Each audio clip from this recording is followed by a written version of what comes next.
On December 8th, 2018, boxing went dark on HBO. The childhood voice of millions was never to be heard on those airwaves again. For over 6 years, boxing had seemed to have lost its voice. Until now.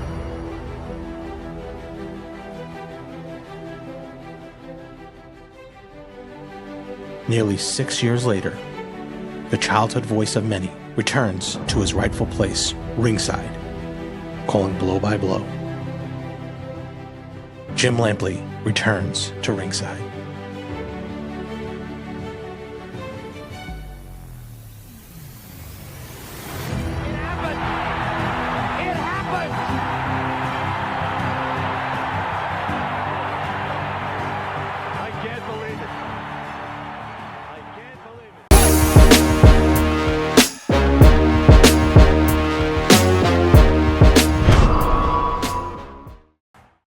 Well, Jim, that was a little monologue we put together for you. Welcome back to the show. Thank you very much. Flattered, honored, greatly appreciated, George. Good to see you again. Good to see you as always. Well, Jim, you are now just days away from returning ringside for your first blow by blow in years. But first, I wanted to get into your book. Your book was released April 15th. I got on Amazon and all bookstores. And it's your memoir of how, and it's called It Happened. It is a uniquely lucky life in sports television. This book is soaring to the top of the charts there. You can get yours. And Jim, let me give you a little bit of background on the book and how you got it into fruition. Well, as you mentioned, I stopped doing boxing blow by blow when HBO, in effect, disappeared from the scene and was replaced by something else called Max in December of 2018. I was startled that the new ownership at AT&T thought it was somehow good for that network to back out of the boxing business. It had been so much a part of the franchise for such a long period of time, not just in my blow-by-blow hands, but prior to me in the hands of the great Barry Tompkins, whom I revere and appreciate to this day. So, years went by. I thought to myself, well, at some point, somebody's going to reach out and I'll get another blow-by-blow gig. It didn't happen. That was fine. Plenty going on in my life. I returned from Southern California to Chapel Hill, North Carolina, to my alma mater, taught for 5 semesters, a course of my own creation called Evolution of Storytelling in American Electronic News Media. Enjoyed going to football games and baseball games and basketball games, of course, here in Chapel Hill. Had a new life. And then along comes this new dynamic, very positive force in boxing, Turki Al-Sheikh. And Turki Al-Sheikh reached out to me when I was working at ringside for a new nascent communications forum called ppv.com, doing live chat commentary on fights. And one night in Las Vegas, I believe I was at ringside for David Benavidez versus David Morrell, and he put a message on X saying, I'd like for Jim Lampley to call a fight. And one thing led to another. We had a face-to-face conversation in New York. It was highly positive. I like him. I like what he's doing in boxing. And here we go in Times Square on May 2. Now, Jim, let me go through the book real quickly. As I was going through it, what I found unique is you didn't leave any stone unturned. You talked about the good. You talked about the bad. You talked about the people that meant a lot to you in your life. Did you ever have any reservations of writing stuff down that might offend people or might have them look at you in a different way? Because I struggle with that myself. One of the things that I hoped marked my on-camera commentary career for all those years in network television, 44 years from 1974 to 2018. One of the things that I hoped marked that was a desire, a propensity, and a capacity for telling the truth. I tried to tell the truth. I hoped I was telling the truth.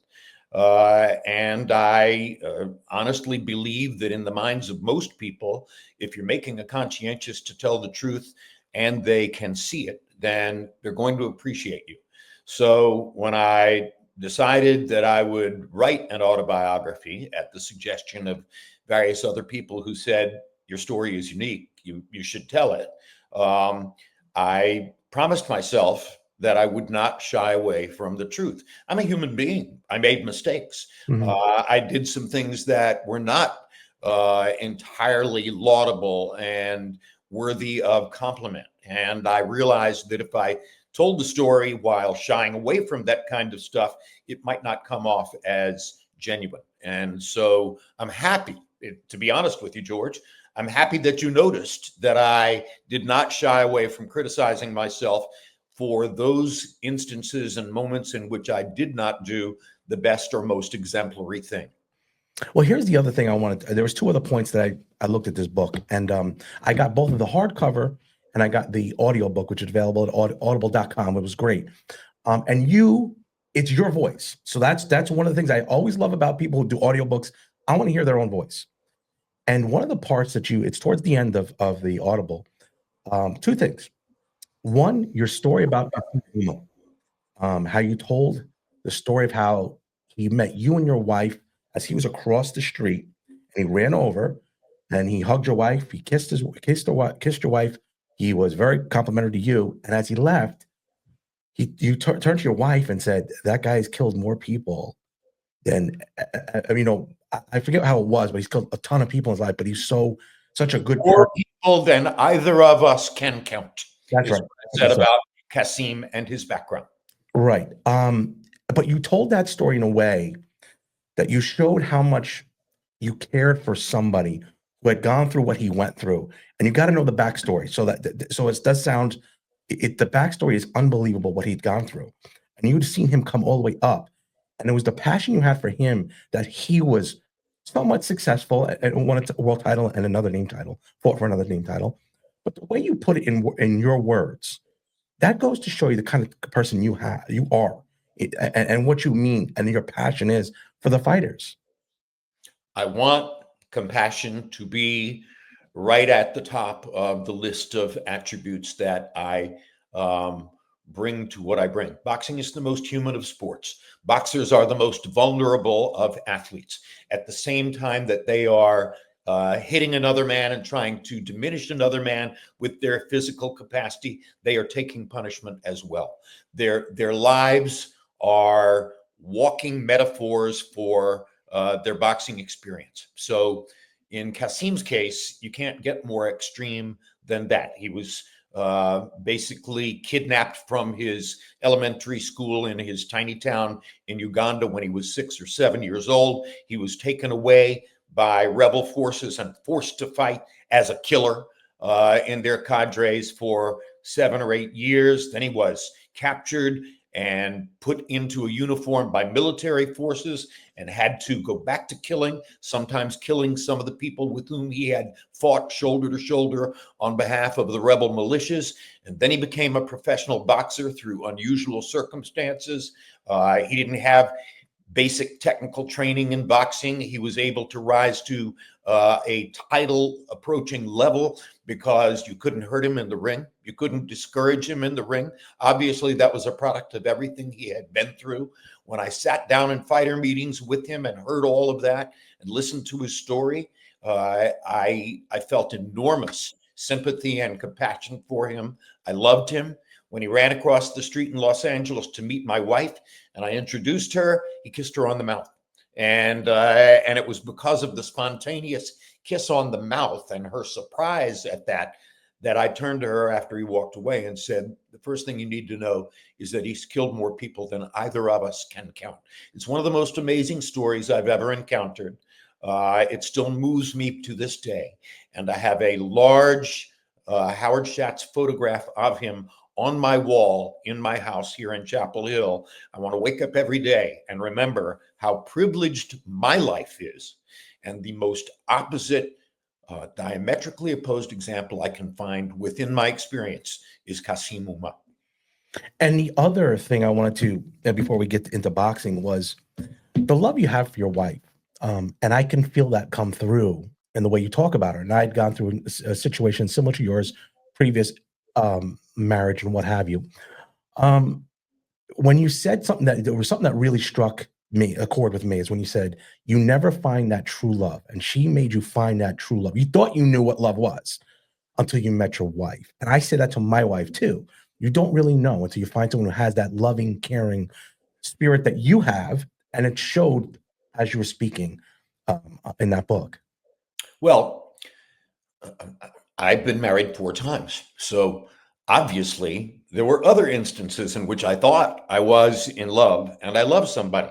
And frankly, I loved them all in some way or another. And I like to think, I hope that they all loved me as well. My wife, the wonderful Deborah Schuss Lampley, likes to point out that I still text back and forth and sometimes talk to my first wife, with whom I split in 1978, every week, sometimes every day during basketball season.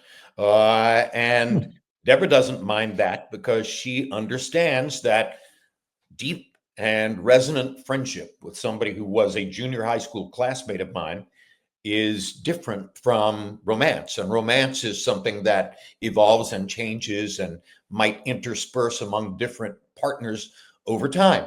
Deborah and I are in this marriage. It is her second marriage. It is my fourth marriage. We are actively in an ongoing and continuing romance. But does she have a problem with the fact that I am still very deeply bonded as a friend with my first wife? No, she's not afraid of that. She's not discomfited by that. She completely understands what my heart is and therefore what my relationship with Linda is. And I'm just lucky that I met the women I met and evolved the way I evolved and learned from each and every one of them. Yeah, but that it resonated so much for me when you said that in the book, and you said that because I say it to my wife, I never knew true love until I met my wife and had the relationship I do with her now. And I like you, and I'm truly blessed to have the wife I have. But let us go right forward. One thing, George, before we go forward. Yeah. I was a different person when I was 17 than I was when I was in my 20s and first got married. I was a different person when I was in my 30s and met my second wife. I was a different person when I was from my 30s going into my 40s and met my third wife. I was a very different person by the time I met Deborah. So we keep evolving as human beings. And I don't think it should be terribly surprising that it might be necessary to graduate from one relationship to another in order to continue to find appropriate companionship in our lives. That's what happened to me. Jim, do you think it had to do with your workload that you changed? Of course. You know what I mean? Of course. Okay.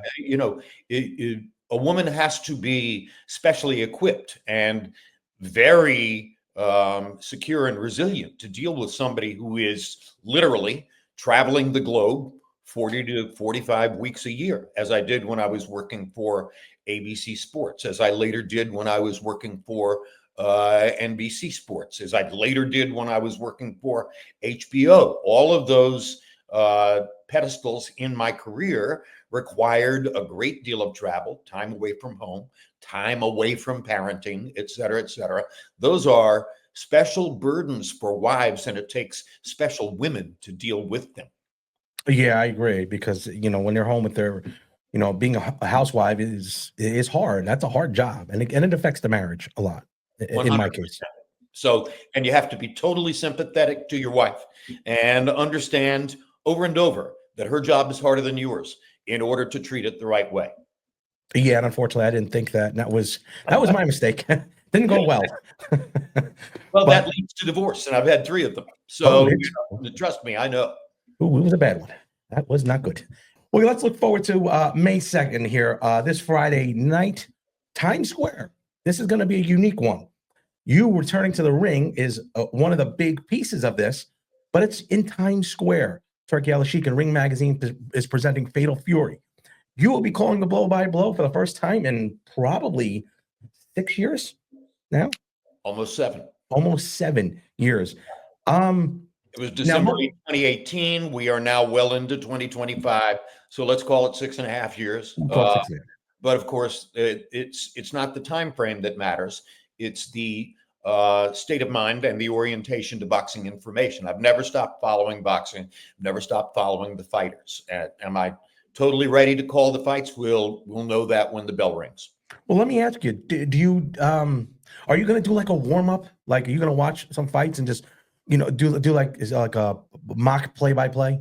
Well, I'm going to be working with people with whom I haven't worked before, other than the producer in the truck, Dave Harmon, who is a longtime trusted colleague from HBO Sports. But I'm going to be working with Antonio Tarver, and I'm going to be working with Mike Coppinger. And I have not worked on a microphone with either of those two guys before.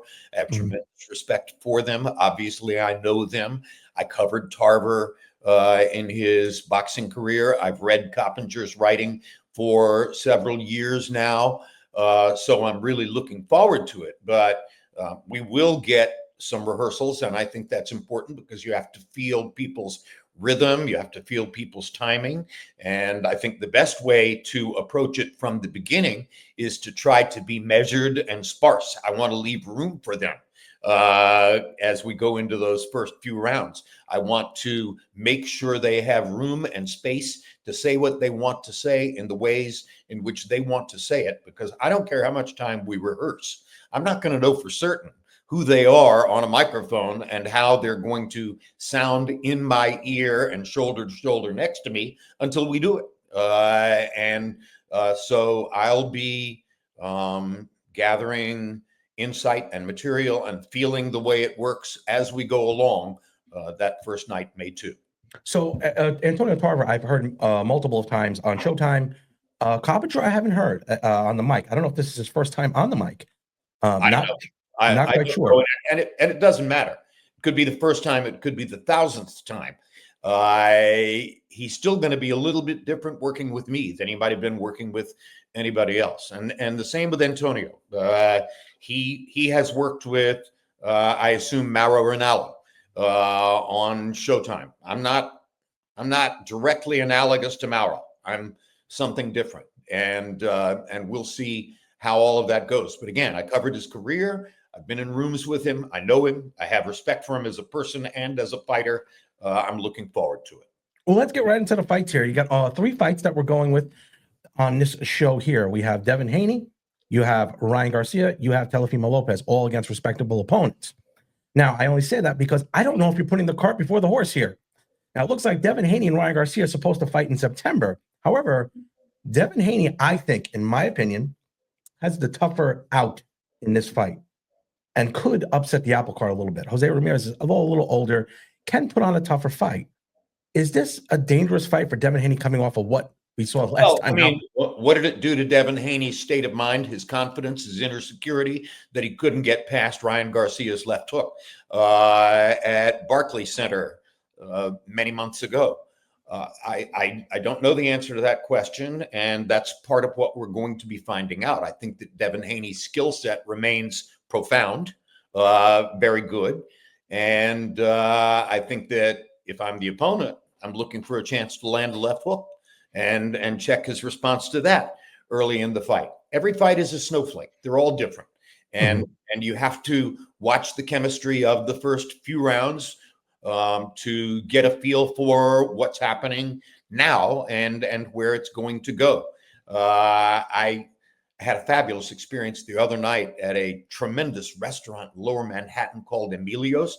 Not sure if you've been to Emilio's on Houston Street, but it is the Italian restaurant of the moment in New York. And I ran into Boo Boo, Demetrius Andrade. Oh, wow. First time I've seen Andrade since his fight with Benavidez. And I asked Boo Boo, I said, what do you feel like and what are your responses coming off of the Andrade fight? And Demetrius was tremendously honest, and I give him all the credit in the world. He said, man, he blew me up. He was able to fight right over the top of my guard. I didn't really realize going in how tall and how long he is. That was a problem for me. And I said, well, what do you think about him against Canelo? And I've been thinking that's a tough fight for Benavidez because of Canelo's chin. And the first thing Andrade said was, I think Canelo's little compared to David Benavidez.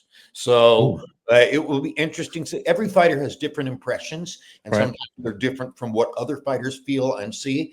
But I love Demetrius Andrade. He's a great person, and I was thrilled and surprised with how honest he was with me about those reflections. Let's see exactly who Haney is now in a different set of clothes, coming in off of the disaster of what happened in the first fight against Ryan Garcia.